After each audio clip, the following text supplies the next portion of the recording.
Welcome to This Explainer. Today, we're looking at what might just be the most explosive transformation and the absolute biggest shift in global sports history. Consider this. The global football market is worth billions upon billions, and the richest sports nation on Earth is finally claiming its piece of the pie.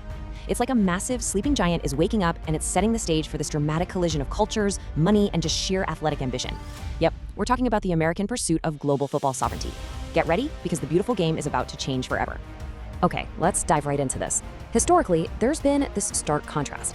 I mean, the United States has built these absolute commercial and athletic empires, right? The NFL, the NBA, Major League Baseball. We're talking packed stadiums, massive television ratings, and athletes who transcend sports to become literal global celebrities. But on the flip side, you have global football heritage. Countries like Brazil, Argentina, Germany, Italy, and England. They didn't just build leagues, they built generations of deep-rooted cultural identity. In those countries, football isn't just entertainment, it's national pride, it's an emotion. And for a long, long time, the US simply didn't have this heritage. To the rest of the world, America was kind of standing on the sidelines, just not really understanding the culture of the world's most popular sport. Chapter 1. The Outsider Looking In. For decades, football was simply never America's game. That was just a stark reality. And to prove exactly how deep this outsider status went, consider this. The US men's national team completely failed to even qualify for the World Cup for 40 straight years. 40 years! From 1950 all the way to 1990. While kids in Buenos Aires or London were growing up dreaming about football from the moment they could walk, literally turning every narrow street and alleyway into a makeshift pitch, American youth were dreaming of the Super Bowl or the NBA Finals. Soccer, as it's known stateside, was fighting a losing battle for attention in a highly saturated market. But over the last decade, that historic narrative, it's been completely shattered. Let's move to Chapter 2 and see how this builds a new football culture. We are tracking an absolute explosion across the country right now. You've got millions of young fans willingly setting their alarms to wake up at the crack of dawn on weekends just to watch the English Premier League. It's a demand so huge that NBC recently signed a massive $2.7 billion deal just for the broadcasting rights. And when those giant European clubs fly over for their summer preseason tours, the turnout is just staggering. I mean, when Real Madrid and Manchester United played a preseason game in Michigan, an incredible 109,000 fans showed up. Plus, you literally can't ignore the digital acceleration here. Platforms like TikTok, YouTube, and Instagram have completely rewired how young Americans consume sports, turning players like Mbappe, Haaland, and of course Messi and Ronaldo into omnipresent global icons for a totally digital generation. This brings us to a really crucial cultural evolution. Football actually became cool in America. It is fully integrated into the mainstream lifestyle now. You see vintage 90s football kits being worn as high-end streetwear. Fans are fiercely debating player stats and following the intense soap opera drama of the European transfer window online. Even pop culture phenomenons like the show Ted Lasso totally flipped mainstream American perceptions of the sport. And honestly, we absolutely have to talk about the gaming culture.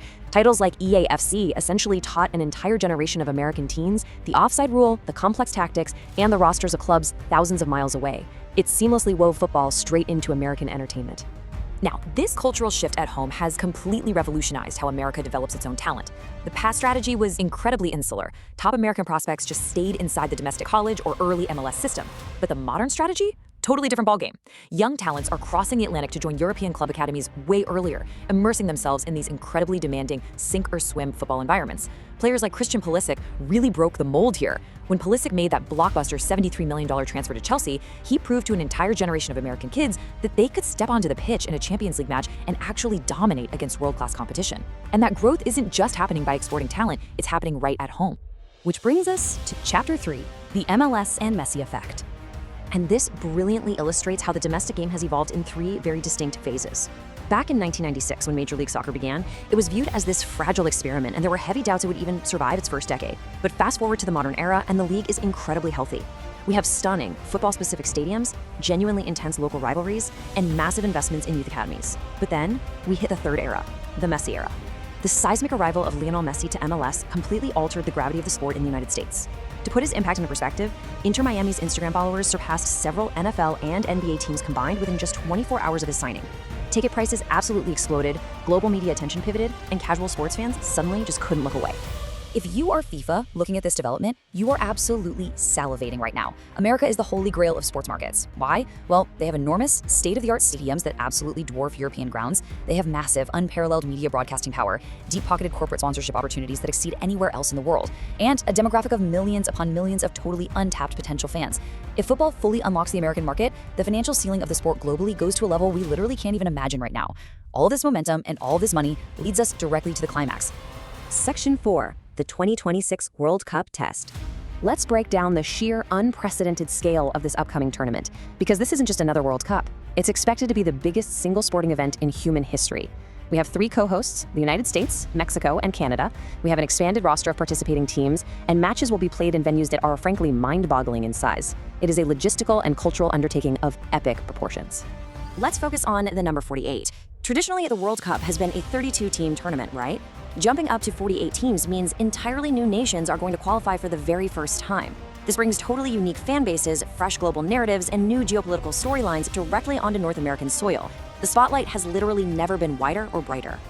Now, what's really interesting about this slide is that number, 70,000. That is the baseline capacity for many of the giant American stadiums hosting these matches. To put that in perspective, many iconic European stadiums hold maybe 40 to 50,000.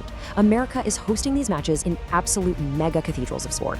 Cities across the United States are going to be flooded with millions of tourists and passionate, lifelong football supporters from every corner of the globe. The physical scale of this event will be something the football world has rarely, if ever, experienced.